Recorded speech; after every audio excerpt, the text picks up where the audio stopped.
We're gonna do a song that you never heard before. The volume. Here they come and get wicked.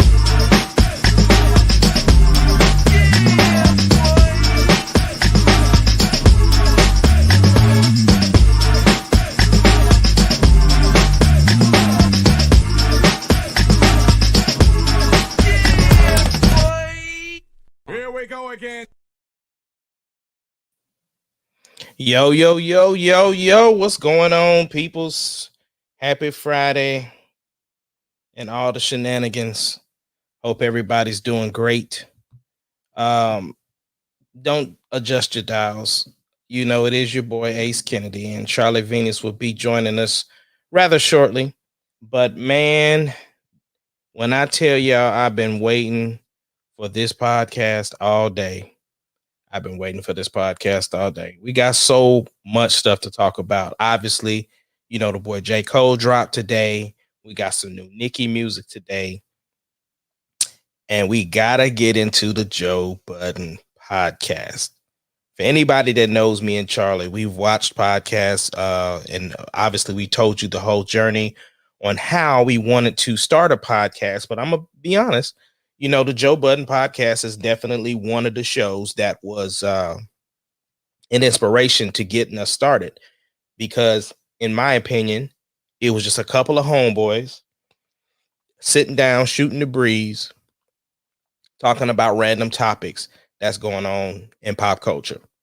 I mean, and me and Charles do that all the time. We get on the phone and talk about stuff. And so we was like, man, why don't we just get on camera and talk about it? We talk anyway. So that brings us to, like I said, the Joe Budden Podcast. They are in turmoil over there. And so we're going to definitely dive into that, which is the leading cause for our title for today's pod, which is family and business, which it should have been friends in business. I don't know. It should be friends in business. But yeah, it's going to be interesting, to say the least, because of the fact that I'm trying to figure out if you are, let's say, if you guys are in business, can you do business with your friends? That's basically the question that I want to ask and answer today. So make sure you guys are commenting. Make sure that you guys like it, subscribe. You know, the Slash Brothers Podcast, we have a Facebook page, so you can definitely jump on that. We got a YouTube page. And of course, Charles tells y'all all the time that all the podcast goes to your favorite podcasting destination.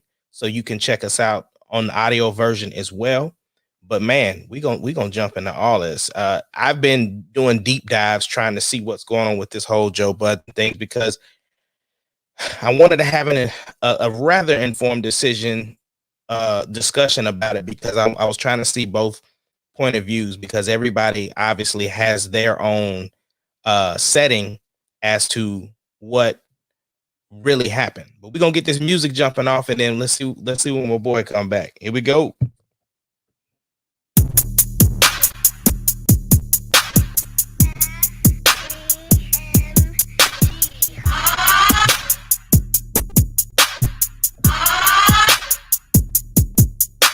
The Slash Brothers Podcast, the greatest podcast of all time.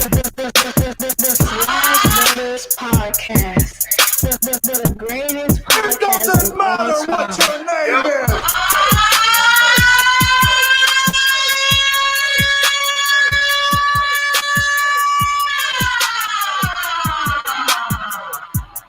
It doesn't matter what your name is. Slash Brothers Podcast, the greatest podcast of all time. The Slash Brothers Podcast, the greatest podcast of all time.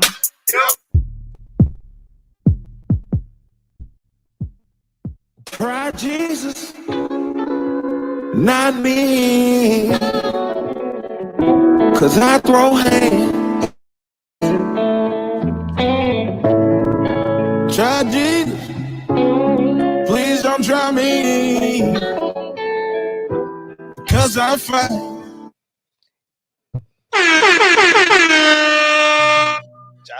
Charlie V. Ace Kennedy, my brother from another mother. What's happening? What's going on with you, man? Hey, man, I'm running late because I tried to be a good Samaritan here.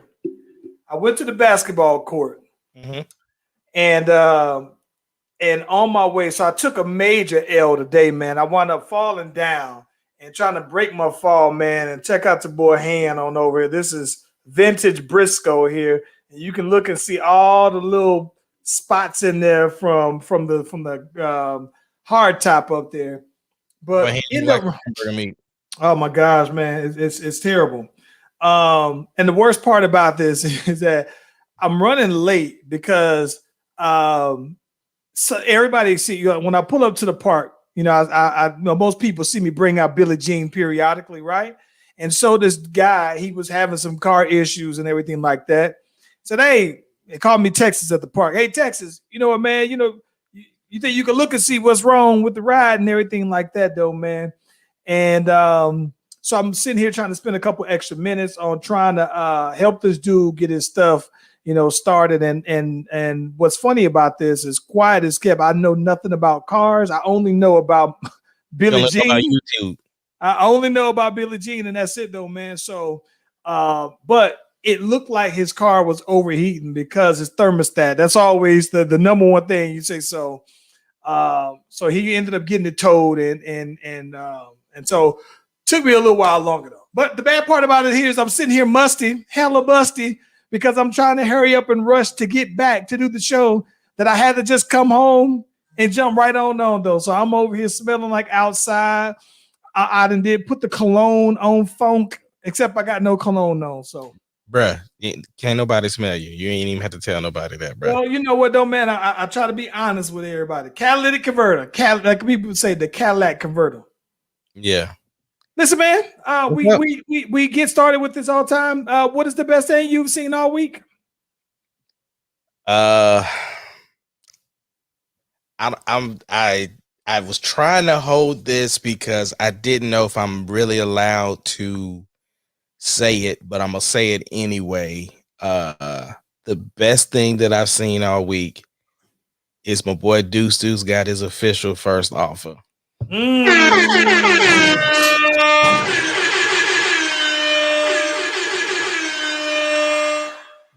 Yeah. So I'm just waiting for him to drop the news. He's supposed to be getting some pictures or something. So I'm just impatiently waiting because I done broke it on my podcast. So okay. Yeah, that's the best thing that I've seen all week, man. Man, for me, this is gonna be a very so I mentioned to you before, with COVID and everything that's been going on, I've been kind of reluctant to have my son go back to school, right? And they had already mentioned that this coming fall, everybody was going back, right? So I'm thinking that, hey, you know what? It's going to be, at some point you got to get back to normal, right? Right. So Landon has been going back to school for about a month now. Now, mind you, this was one that I was reluctant to. The missus was reluctant to, and it was something that he actually presented to us. Right? He was just like, I think I'm ready to go ahead and go back in person, and then basically told me that I think that there are some things grade wise that I can do better in person. Real grown. This is mature stuff here, right? For my fifth grader, right? Yeah. So we thought it over and we were like, you know what? Let's go ahead and see what's up. So fast forward, there were a couple things that I know that, usually he's good at in school, right? But he was slipping. And I think that disconnect of online just wasn't quite it. And so he went and over the past month, turned everything on around, man. It was like, we got $100 wager going on. I told him that if he get his stuff back to where he's on the honor roll, I would give him $100. And he want to buy this. He want to get this little motorcycle, little gas power motorcycle. So that's on the table as well. But but there's no 79. This is A's or B's. Nothing below that. So this week B's is included. This is A's and B's. I let them do A's and B's on this one, but nothing. Not an almost. This one almost don't count. Brandy almost don't count. So he took their milestones, big thing out here. He took the milestone test this week.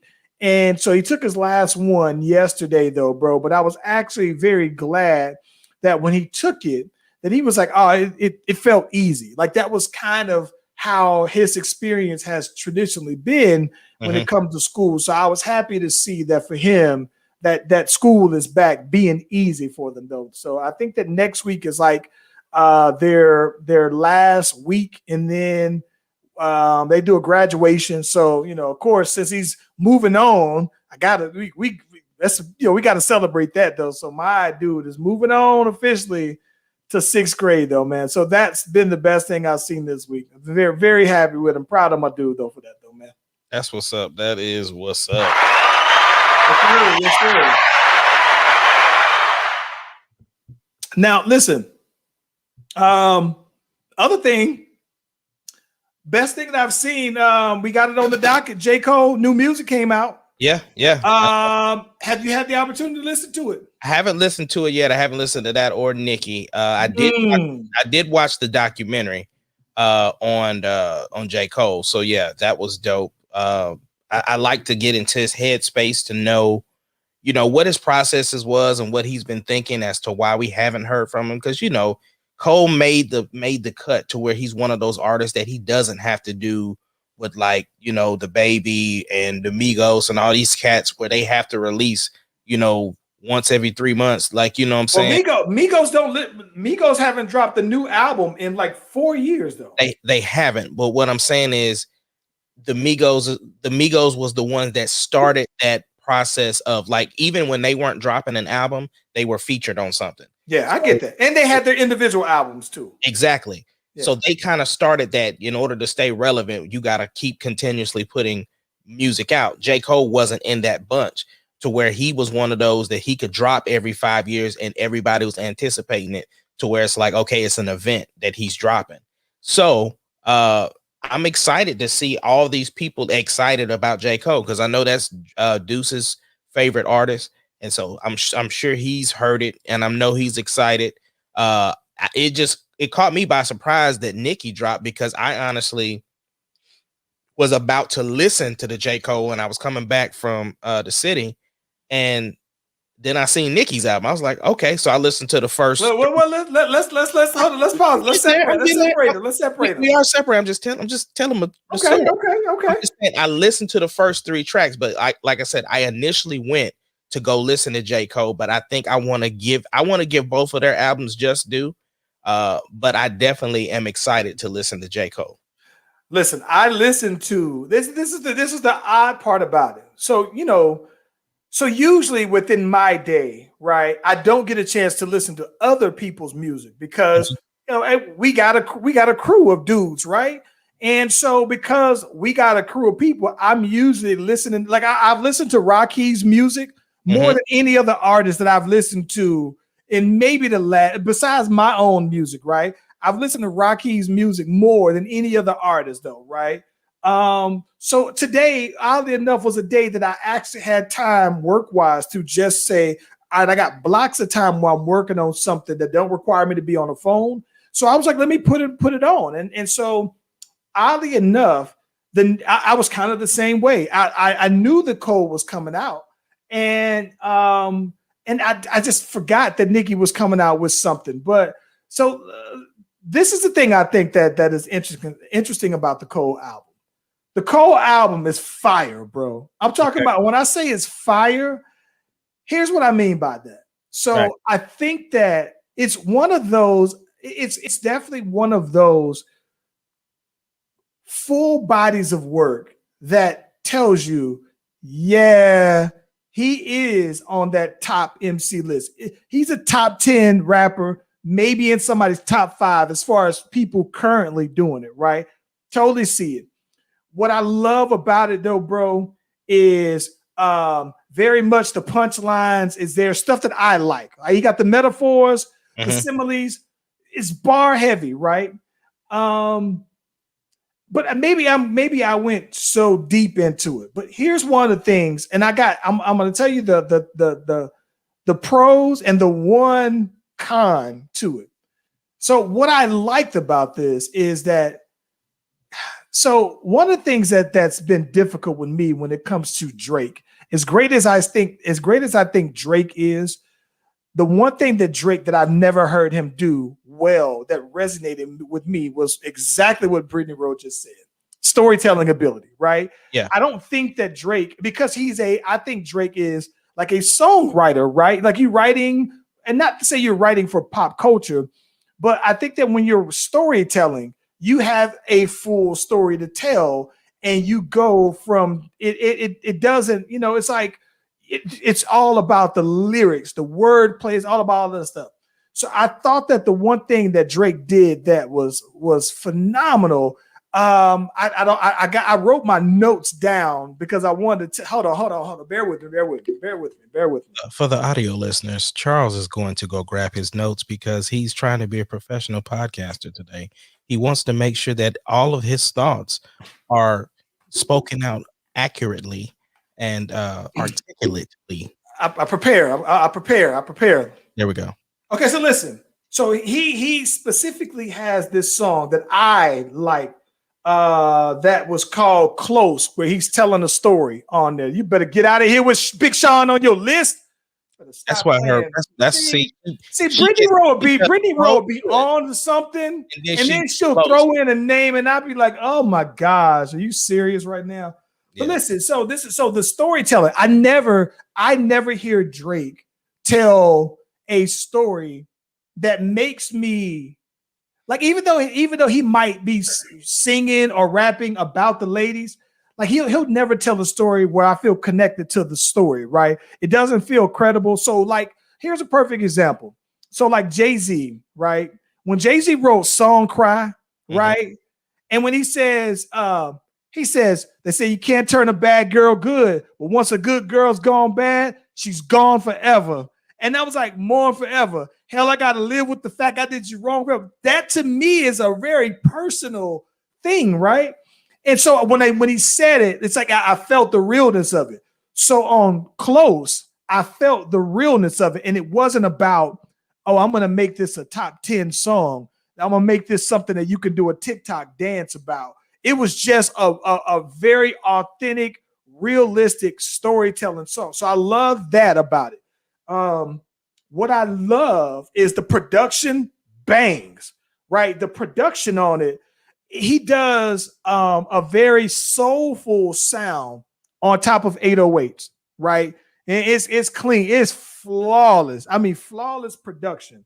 Probably my favorite songs are 95 South. He got the Lil Jon and East Side Boys sample on there.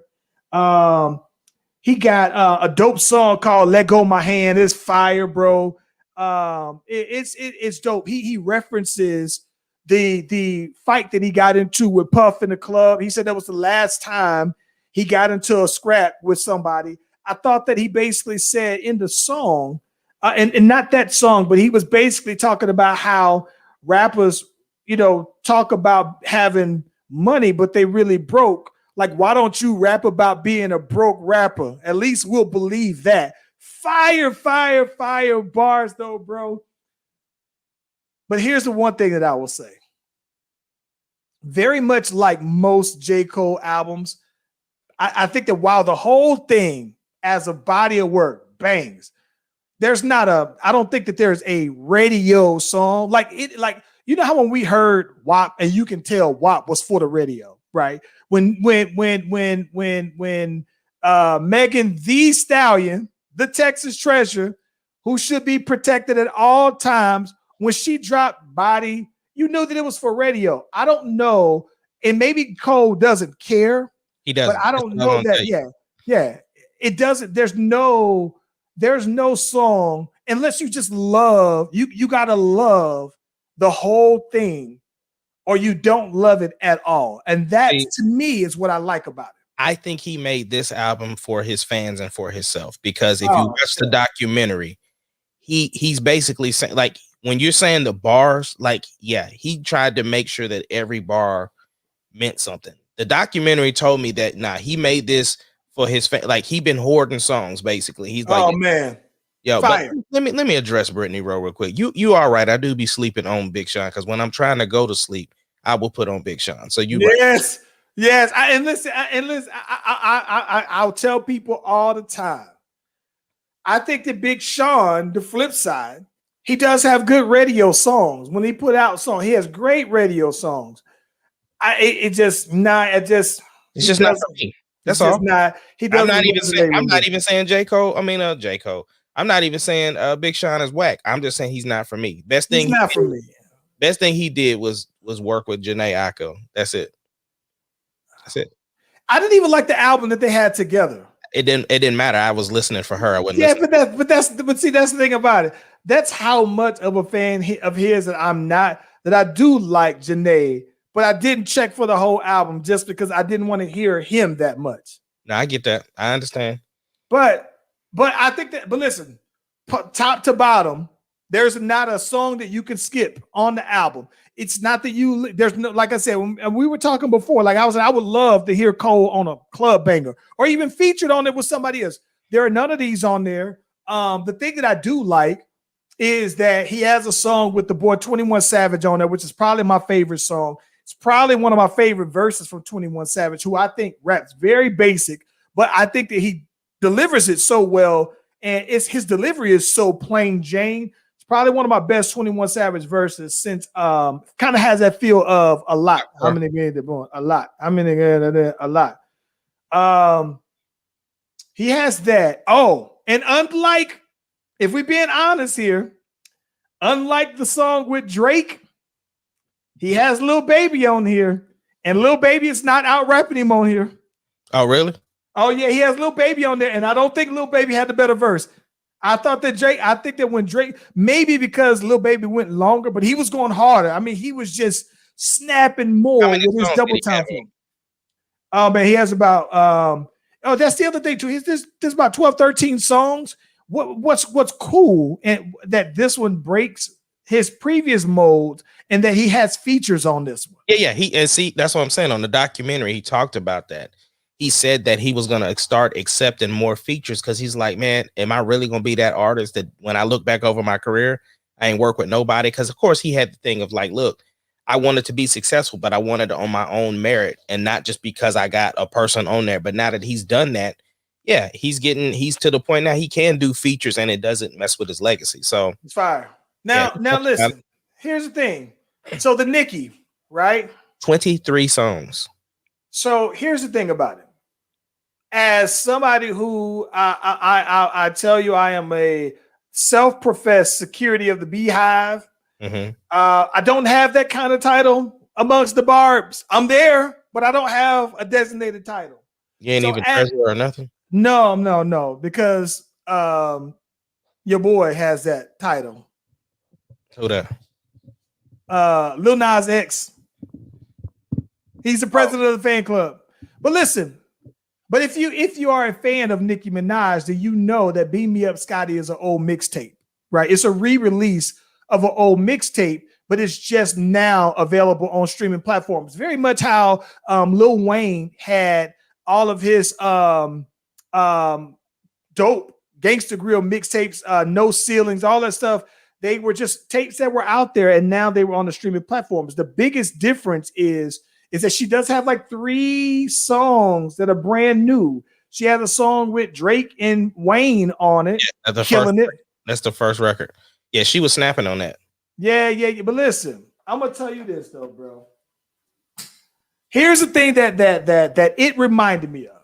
Okay, so if you never heard the tape and this was your first time hearing it, this tape was from 2009, so it has like songs with Gucci Mane on it. It has some older beats on it and everything like that, right?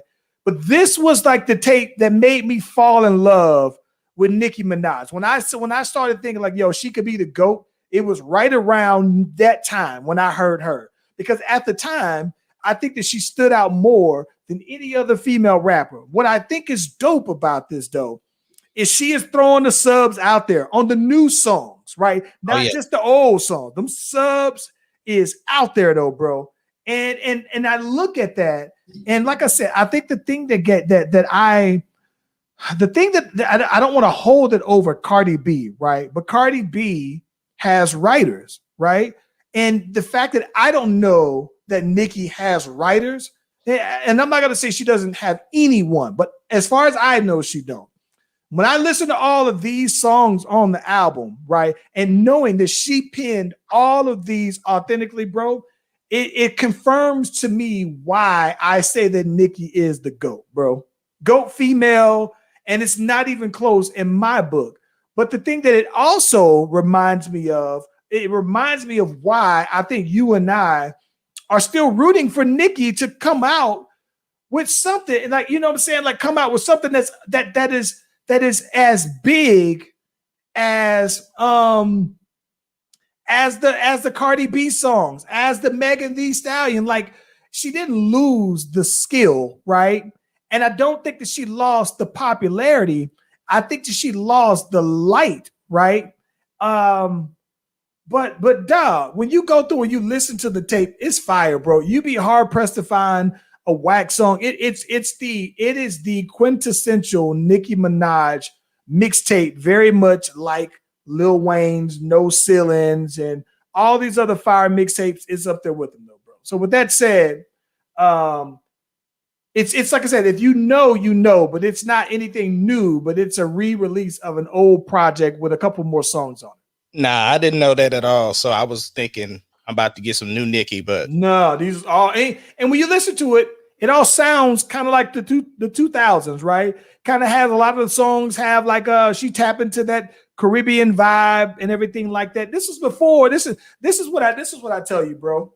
So this was before when it was all about who raps is better, right? So Nicki, remember I told you that every time a female rapper gets hot, they try to make her do some pop records, have her singing on the song. This is before she was singing on them records, bro. So it was raw, hungry Nicki that was trying to take heads off. And this is the Nicki that I fell in love with as an MC, though, bro. Yeah, I don't care. I don't care about that stuff, bro. Like we in the music biz. I don't give anybody, like, if I'm watching a movie. Well, I'm an R&B singer for one, so that really, it, you know, I'm biased. But like if I'm watching a movie, I don't care that they had 7 people write the movie. Is the movie good? That's what I want to know. So is the song good or not? That's what I'm trying to figure out. Like, who was creative enough to put it all together, and this is what it sounded like. So it don't bother me who, because at the end of the day, you can write something fire, it's still got to be delivered right. So that's the thing about it. And for me, someone who puts everything on the list, that matters to me. And to be quite honest with you, I think that it matters tremendously to me, because if you're telling me that Nicki Minaj is penning every single line in every single song, every single word, versus Cardi B, who is being handed a catalog of songs to pick to and say, hey, just go through and memorize this and do your thing to it, though, right? I mean, there's a reason why if somebody gave her the songs, that somebody else didn't already make them hits. Don't get me wrong. I think that Cardi B is a star, but Cardi B being a star is what make those songs take off. But let me ask you this, right? But I think that wasn't Safari listed as a writer for Nicki though? I think that he may have been like, I think he may have did like some hooks or something like that, helped her out with a couple of hooks though. Yeah, I just think that I don't know, man. I just think, but I think that when Safari is on there, what Safari is basically doing is Safari is what his role to me is like, oh, I think you should say it like this, or I think you should do this. You know what I'm saying? You should say this. So you think he reads lines, but not writes? Yeah, I don't think that he was writing raps like that. It was lines though, bro. And that to that point, I'm okay with that, right? Like if me and you were in the lab and if I'm writing something I think is dope, and you said, I think it'd be dope that instead of you said this word, you said this word, and that would give it the bar more power. And then I did it, and we say, okay, yeah, it does make a difference. Like you didn't write my raps, you know what I'm saying? You helped with the line, but you didn't write my bars. Charles, now you know good and hell well that you ain't accepting no line for your project.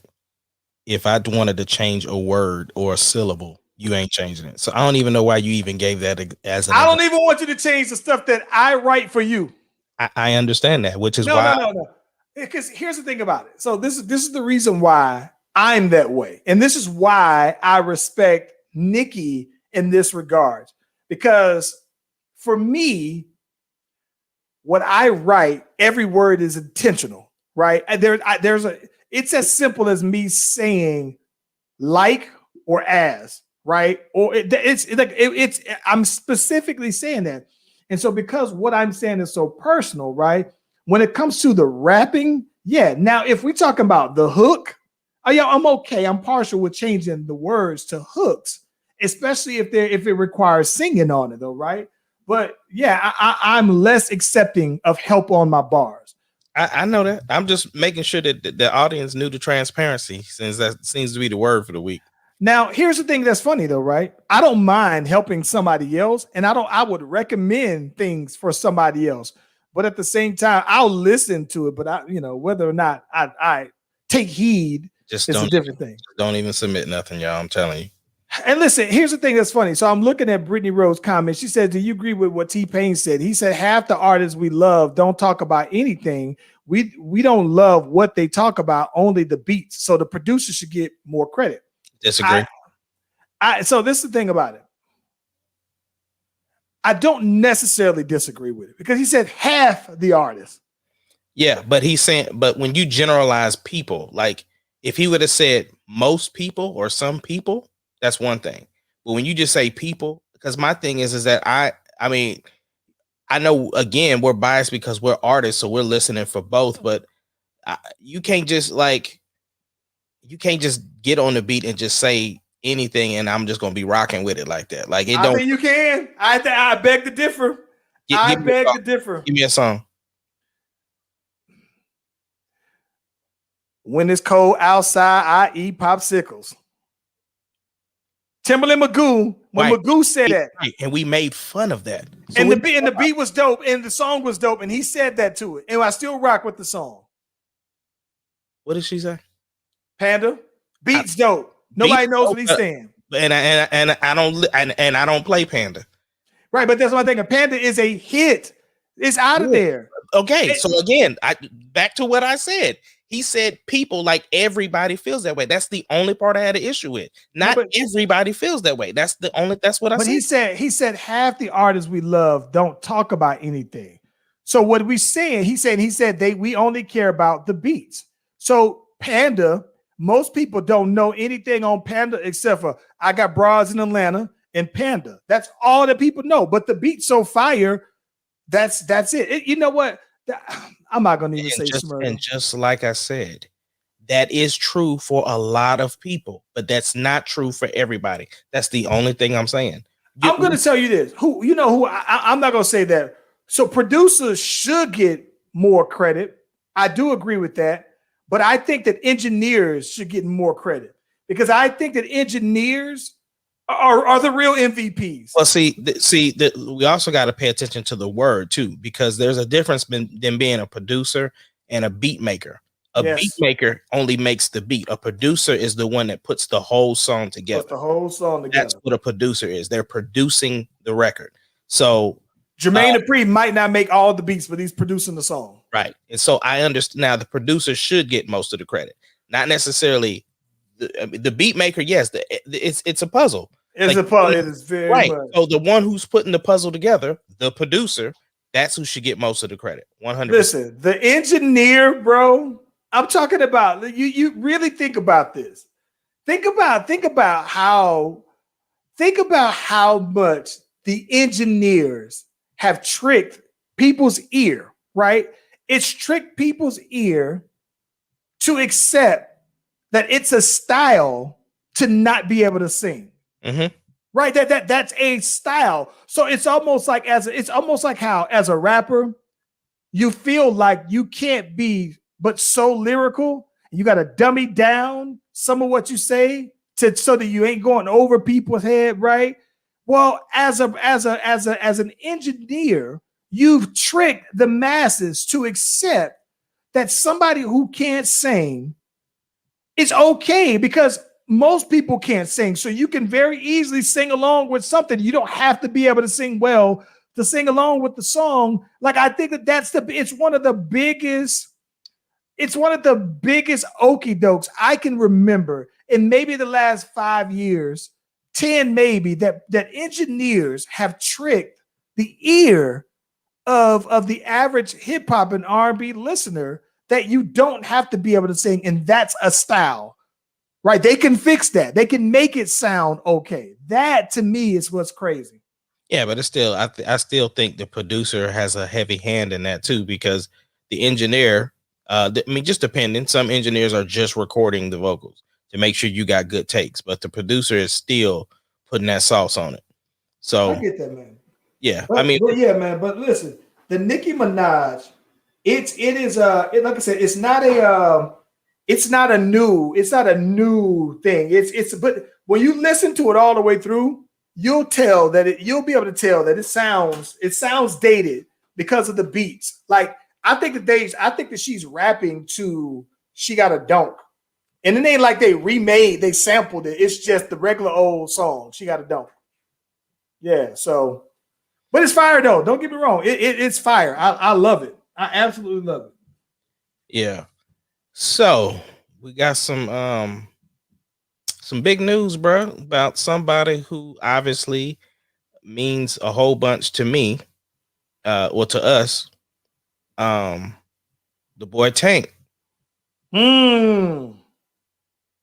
Yeah, so basically we found out that he is deaf in his right ear currently, and he's losing hearing in his left ear, and he's going to document his journey on trying to figure out what exactly is going on. He had an MRI, and they don't see anything structurally wrong, but I'm assuming, but he said something like he found out he had a herniated disc or deviated disc or something like that. He had something else going on, he found out about, but he's on all these steroids and stuff like that, but he's going to document his whole journey, hoping that he could find something, because obviously he's a singer. We use our ears for a lot of stuff, and definitely praying for that situation. So crazy, because it's no secret that's my favorite artist. That's my boy. Y'all already know. So soon as I got the notification, I'm texting Charlie like, yo, y'all been see what's up with my boy. Hey, bro. What's up? Did you send him your well wishes already? I sure did. Already. Oh my God. Yeah, already on Twitter. Oh my gosh, bro. My God. Gotta make sure the dude's straight, bro. Gotta make sure that boy's taken care of. Are you holding a GoFundMe? I'm not holding I ain't holding the GoFundMe, but I'm trying to make sure that he's straight though. I'm trying to make sure he's straight, bro. I mean, I think that the big thing is that, nowadays though, man, I think that the science has advanced to where, you might lose your hearing, but they got hearing aids, they got things. I don't think that these days hearing loss is as big of a deal as it was way back in the day.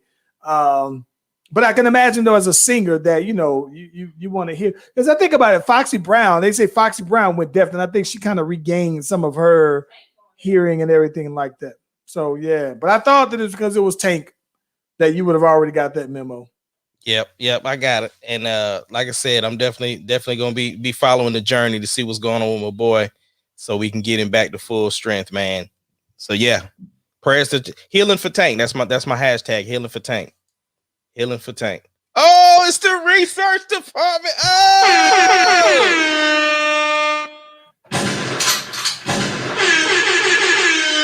Listen, that girl got that hair pressed out. She probably do about once a year. And I think that she do it just because she probably want to see how long it really is, instead of having that shrinkage in there. That thing all the way down her back though. She just flipping this long ponytail around here for the last week though, man. But bro, we got to get into this, bro. We got to get into this. I've been waiting all podcasts. Set this one up, bro. Set this one up. Okay, so like I told y'all in the beginning of the pod, when me and Charles talked about podcasting, we were both pretty avid followers of the Joe Budden podcast. The fact that It was just homeboys on there having conversation about whatever. And we did that all the time. It's like, bro, it's that easy where we could just pull up, get on the camera, and just talk about stuff that we would normally talk about on the phone. So it just made sense.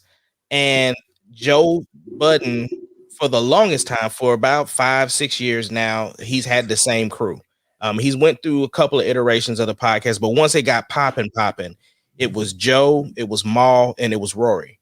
And so recently, there was a hiatus because I just kind of stopped watching. No particular reason. They kind of lost the Spotify deal, and then they ended up starting the Joe Budden Podcast Network, which it was going. Cash App was sponsoring it, so I guess they got a deal through that. But then, like I said, just for no apparent reason, I just kind of stopped watching. And then something pulled up on my phone, and I was watching, and it was two different people there. It was Ice and Ish.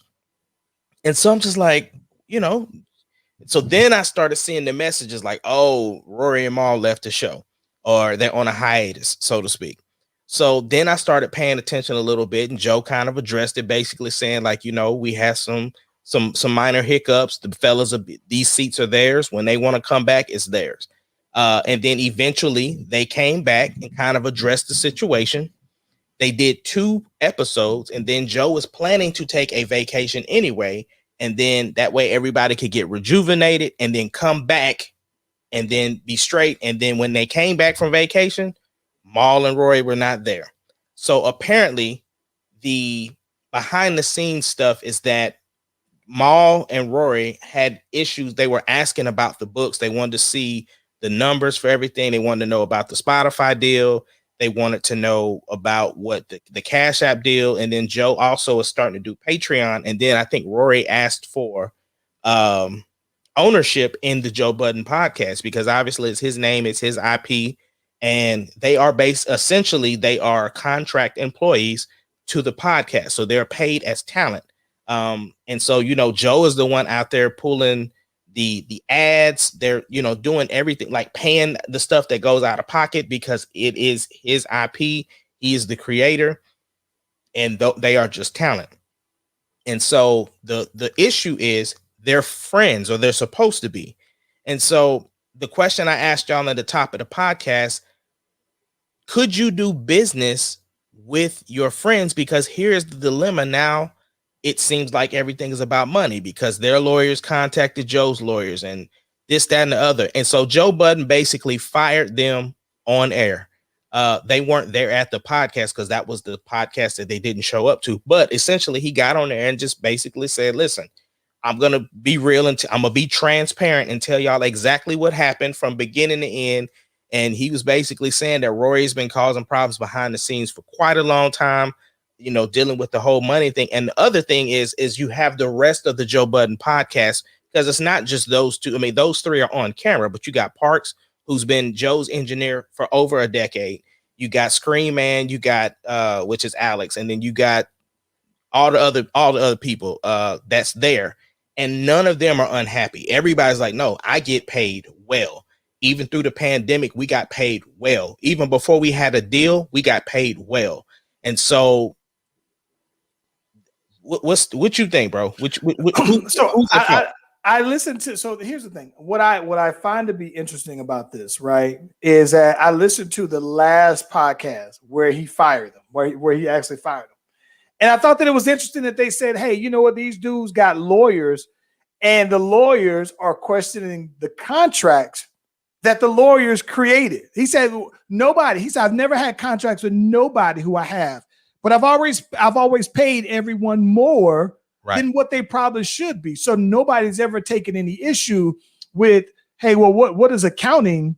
What does the accounting look like? Well, what difference does the accounting look like if you're getting paid more? You know what I'm saying? Then what the industry average is. And not just that, they are in the top 1%. Top 1%. Yes. Right. And not just that, though. The money was an agreement that your lawyers came up. It was a number that you gave away, because I can understand, right? When you're doing it for free, everything's cool.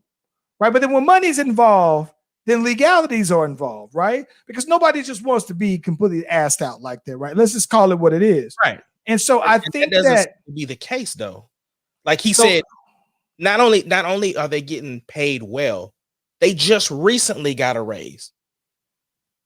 See, here's the thing. I don't know what they make, but it's enough to where they're full-time podcasters, right?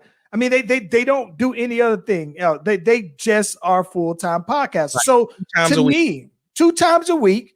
And so to me, that tells me that if they're contractors, that means that they're being paid by Joe Budden, right? So that's just like almost like if you start a job, let's say you got a government job and you got hired there as a contractor, and then you tell your manager like, yo, man, I want to talk to somebody from payroll, you know what I'm saying, about this, that, and the other. They gonna be looking at you like, bruh, you getting paid through your agency. You get paid what we give you. You ain't that yet. Listen, man. I think that Parks, because he wanted, not Parks, golly, Rory to me wanted to own. I understand that. He said this is becoming something bigger, that I want to become something bigger with this as well. So I get why Rory may have went there. But I also, this is where both things can be true, because I also understand what Joe is saying, right?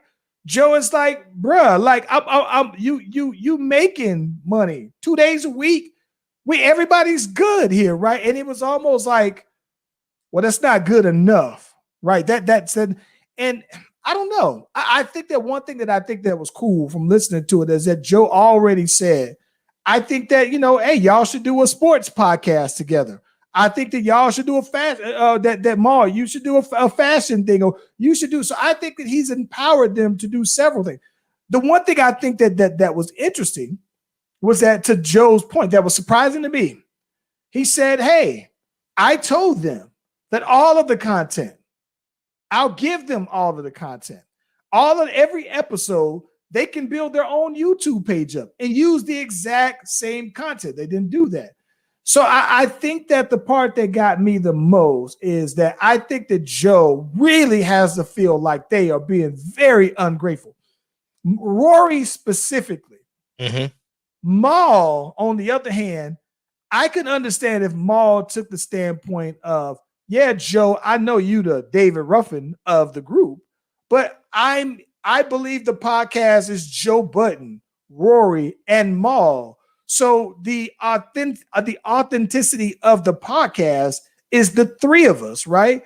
So I can understand that if he felt like by me siding with Rory, it's really him siding with the pod, right? Not the person. Right. And Joe is like, bro, I used to live with you.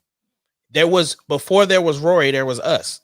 And so he's also like, what you guys don't understand is the name is the Joe Budden Podcast. So regardless if y'all feel like it should be just the 3 of us, at the end of the day, Cash App don't care about who's sitting in them seats.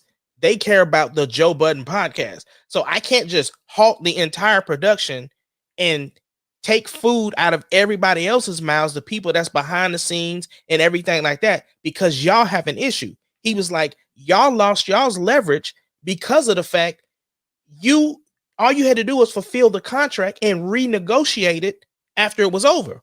He's like, if you learned anything from me through all the other deals I had with Complex, with Spotify, that your leverage is the renegotiation. So the fact that you're pulling this in between, now you're in breach of your contract. So now all this stuff is null and void, because guess what? It's in writing. And I'm not even the one that created it. Y'all got y'all lawyers and stuff, and they are the ones who created it, like you said. With that being said, though, bro, I don't know how you ever go back to being the same. I don't know how. That's what Joe said. I don't. It can listen, and I'm saying that from all people's perspective, right? I don't know how, if you're like this, if you're Rory, and let's just say Rory aside, if you're Maul, and if Maul basically says, I'm standing with Rory, not the person, but for the pod. But then you also hear Joe kind of say, listen, man, let's just be honest.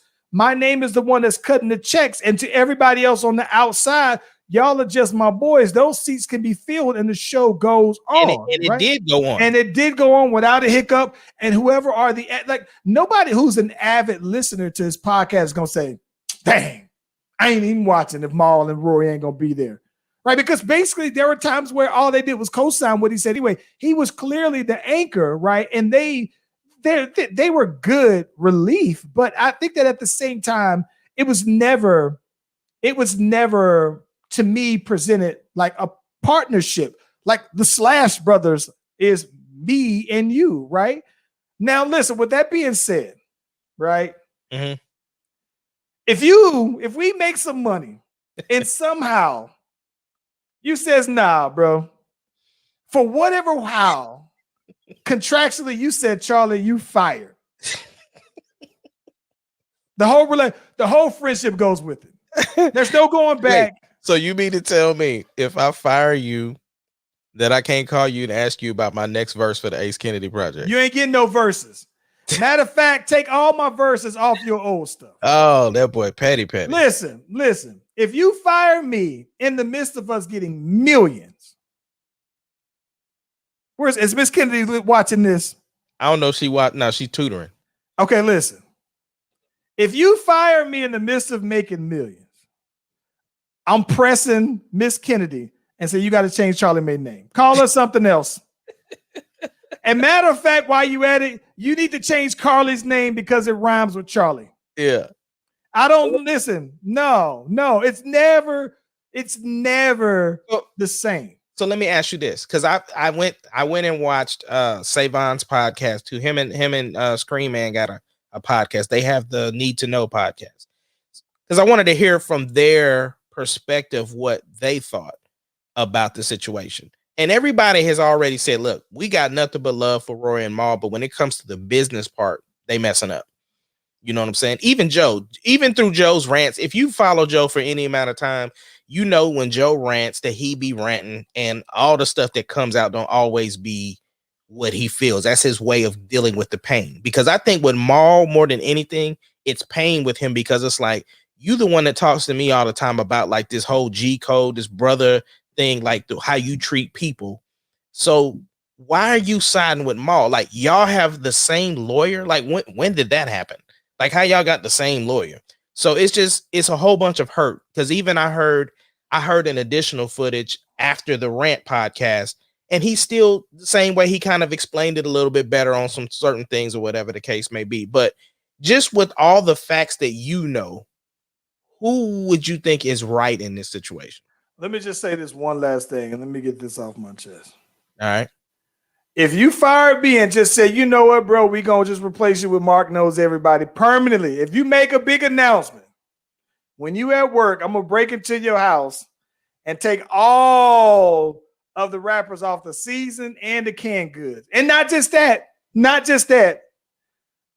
I'm putting everything on the top shelf. As high as it go. Everything goes on the top shelf, bro. Yeah. Listen, man. Shout out to Chris Top.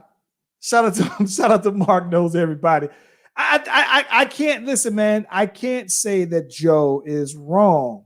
I don't think I don't think that Rory or Maul are necessarily wrong. It's just bad for business, right? So from that regards, right?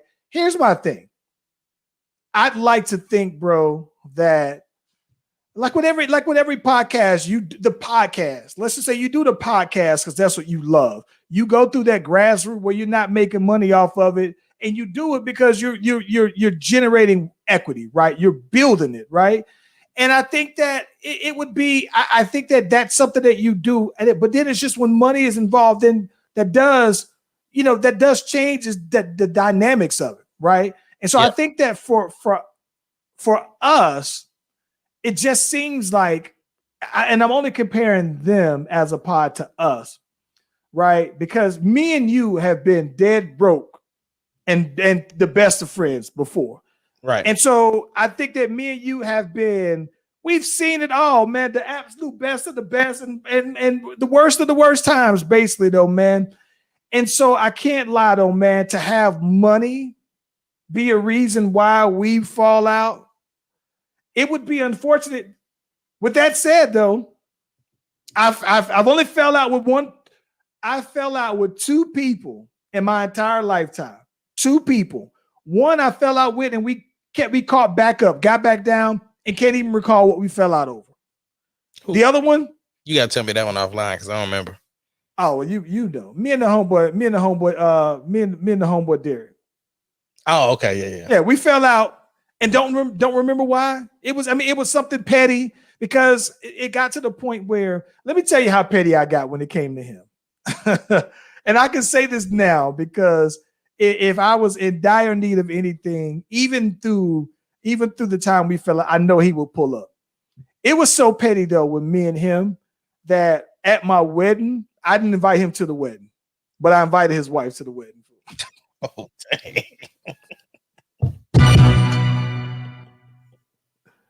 It was that petty, bro. It was very petty. I said, "No, you can't come, but your wife is invited, bro." Oh my god. Yeah, but with that said, so like I said, I think that for me, because of our history, and we go way back further than them, right? So I don't know. So I think that for Joe, he probably would feel more hurt behind Maul because of the things that they went through, right? And so to say now that everybody is eating good, everybody, that would be like if the whole FTMG squad, me, you, Brittany Rowe, PBR, Rocky the Real, Tony Williams, come on, bro, the boy Nightcap, if we all are if we living handsomely, yeah, sounds like they making close to they making some money, yeah, right? So if we making money now, right?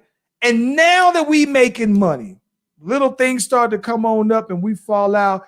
It's like, bro, what money now? Now you want to do it now?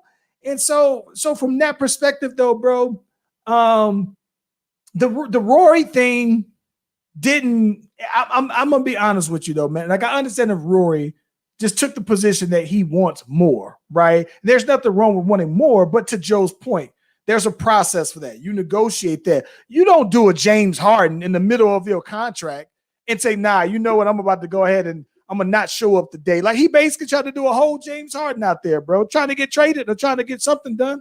Well, my thing is that so he's asking for ownership because I think he thinks like, look, it wasn't popping until all three of us would. So the Joe Budden Podcast, while it has your name in it, the Joe Budden Podcast is us. So I should have ownership in what I helped build.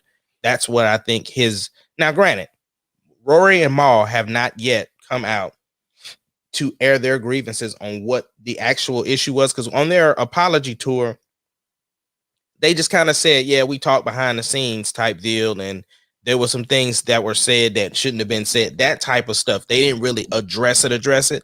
But, Maul has been tweeting basically saying that, hey, we're going to talk about it when it's time. He wants to say the truth, and he basically saying Joe lying.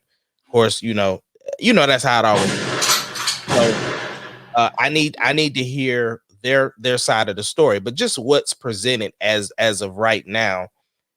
I went back and forth because I'm thinking like, man, y'all been friends, so how did it get like this? But the way Joe is explaining it, like, look, yeah, it has been like this, but it's been like this for a while. And the chemistry has been off because of it, and a lot of it has to do with Rory. Because if you have listened to the clip, he fired Rory. He really didn't say Maul. He didn't say Maul. Yeah. Well, let me tell you this. Let me tell you what that Vince McMahon. Oh yeah. It was very Vince. It was very much Vince McMahon though, bro. Let me tell you what oh my God. Let me tell you what I hated. What I hated the most was when he brought up DJ Academics, who I borderline hate. Like I know I shouldn't, but I hate his voice, bro. And because I hate the sound of his voice, he'll never be able to say anything that just makes me want to listen.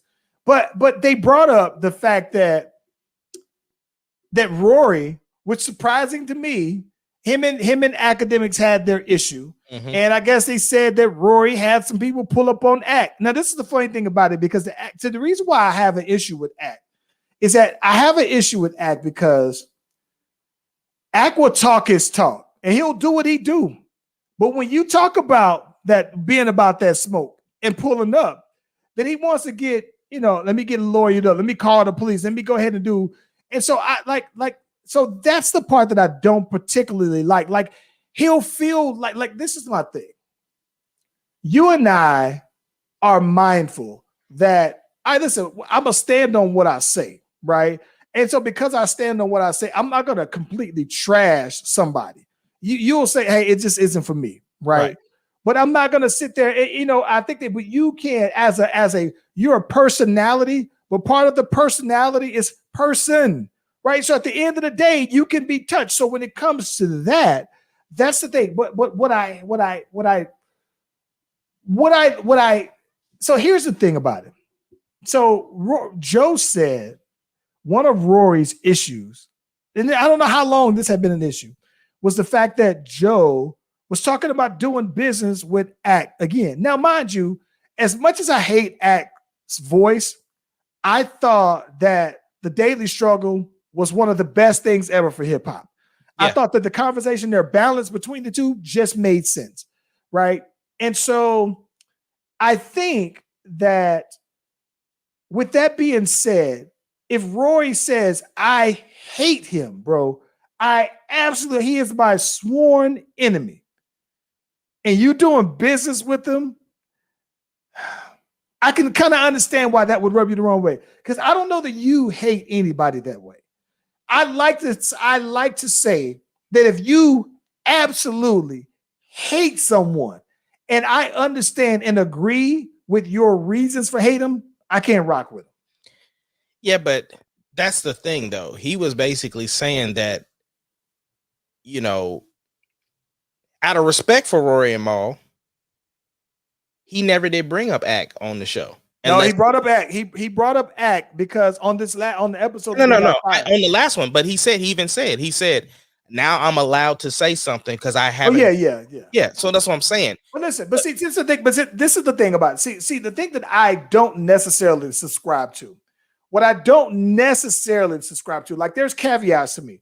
Like, what I don't subscribe to is the notion that if I don't rock with somebody, you shouldn't either because we boys. So rock with me 100. I don't blindly just jump out the window, because for me, what I've seen is I've been in a position where I've had two friends, right, who may be at odds, and they were strongly at odds. And to some degree, both of them kind of felt like, listen, but if you rocking with him still, I don't know if I can rock with you. And I had to tell them, like, listen, bro, they're that way with you, and it's not that way with me. So I understand if you feel that way, but I'm not.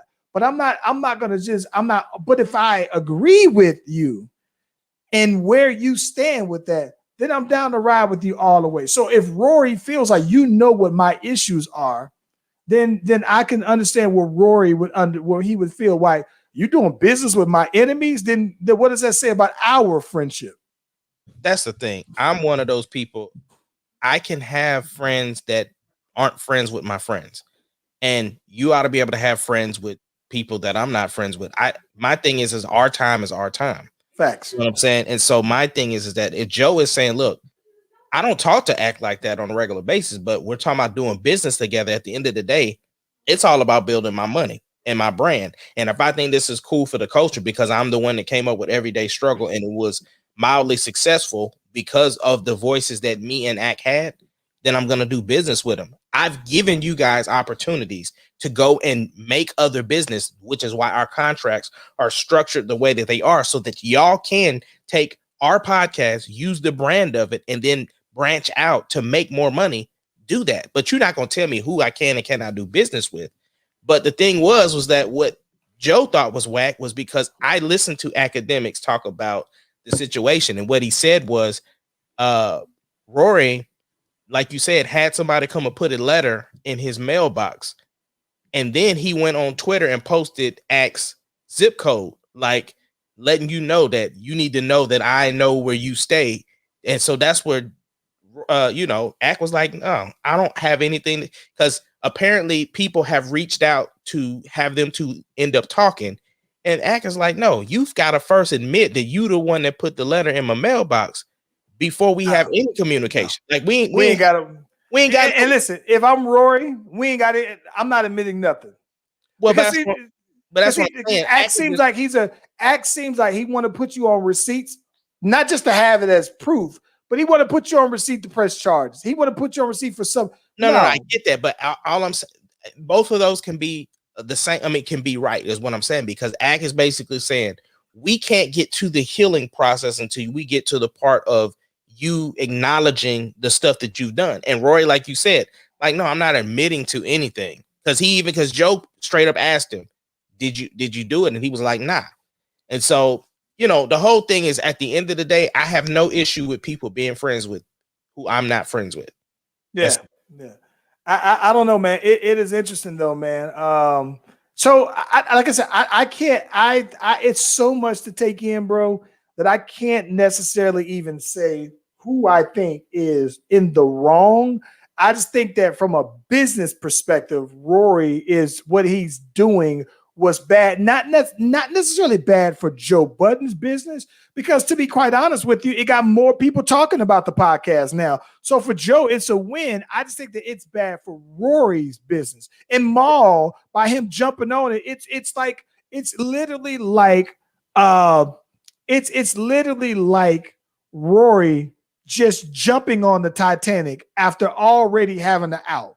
Right? It's going down, so you just gonna jump out there with him, though, man. Like, I don't know, man. So I'd be curious to know what happens with Rory, but I just don't know.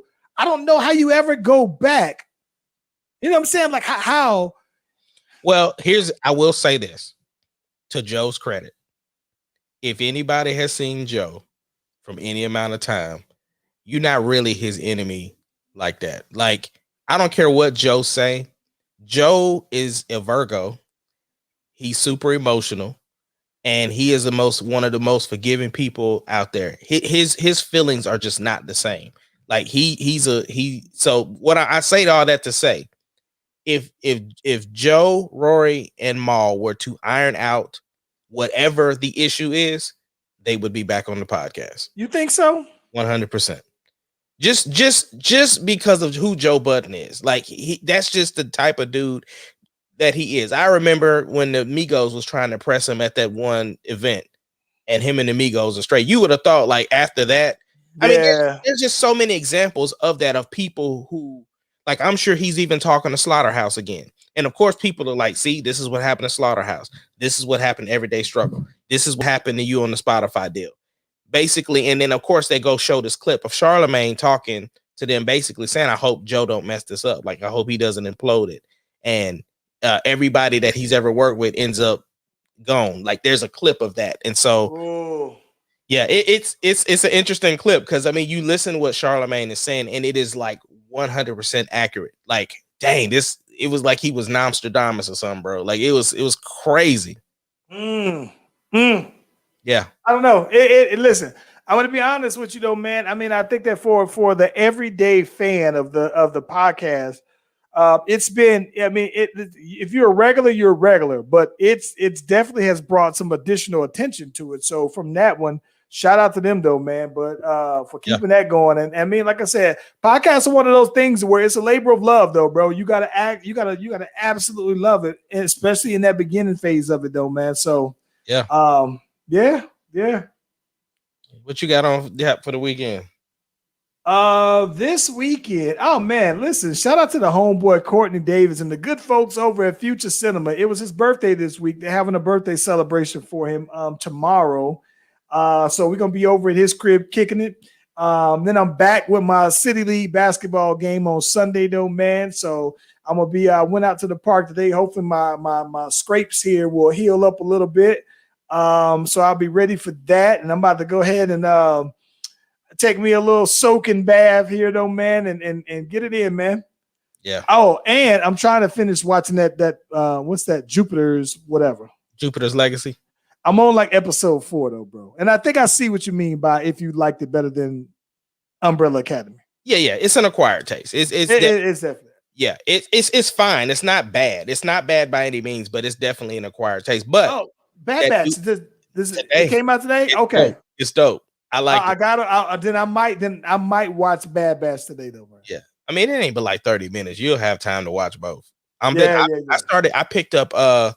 So couples. I know y'all go through this type of stuff. So me and Sarah with our busy schedules, we try to at least set aside a show that we can watch together because obviously she has her schedule and she's busy doing stuff. So she's a binger. Like she could watch a series in a day. You know what I'm saying? So we on date night, which was our Saturday, we started watching them. And so after the first episode, it was like super late. I was like, I gotta be up super early because I gotta drive to Shawnee. And she's like, let me watch an additional episode and then I'll just rewatch it with you. And I'm like, all right, cool. I've done that before because I used to do that all the time with WandaVision, all of that. Yeah. My ninja, this girl watched the whole series without me, the whole series. And I'm like, nope, that's it. Every time it makes me not even want to watch it. Right. So now I'm watching it for myself now. So we've gotten to a point now where we don't even. So our show that we were watching together was Snowfall. Yeah. Right now the Snowfall's gone off. We didn't go on our separate ways. We did Power and stuff too, right? Well, we used to watch Power, but now we separated on these. You don't watch Walking Dead? No, she don't watch it no more. Oh, okay. Yeah, so she watches like Handmaid's Tale. I don't watch that because she went too far into it without me. Same thing with me. I hate it because there's like two other series that she watches that I was just like Trinkets is one that she watches. No, she left me on Handmaid's Tale. She left me on like Dexter. That's why I can't go back and watch Dexter. She didn't watch Dexter's so long, bro. Listen, I think I'm on like season. We stopped at like season 2, and there's like 9 seasons of it, bro. Yeah, and it's about to come back too. I know. Yeah, I know. I may just watch that season, but then she left me on Orange Is the New Black. That one really made me mad. That one made me mad. We just stopped. So, we stopped for some reason. We stopped watching Orange because Power was starting to get good. So yeah. All right, man. Yeah, interesting day though, bro. But I think that I'm cooling though, man. I need to go ahead and get this bath. I'm talking about. Listen, I need to holler at the girl Annette to see what she's gonna do with these bath bombs here, so I can drop one of these in the tub at home. Yeah, I gotta order Carly's curl hair stuff. Oh yeah, I'm doing that. Yeah, next week though. OKC bound, so I'm excited. Yeah. All right, man. Get that music, that maestro.